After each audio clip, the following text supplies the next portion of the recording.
We feel that our actions are voluntary when they follow a decision and involuntary when they happen without decision.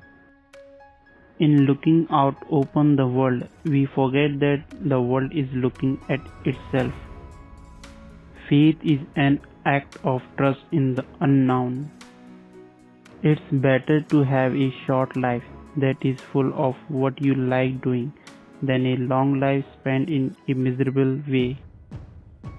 One is a great deal less anxious if one feels perfectly free to be anxious, and the same may be said of guilt. Genius love comes from knowledge, not from a sense of duty or guilt. Jesus was not the man, he was a result of making Jesus Christ his personal savior. Never pretend a love which you do not actually feel, for love is not ours to command. Meditation is the discovery that the point of life is always arrived at in the immediately moment. Trying to define yourself is like trying to bite your own teeth.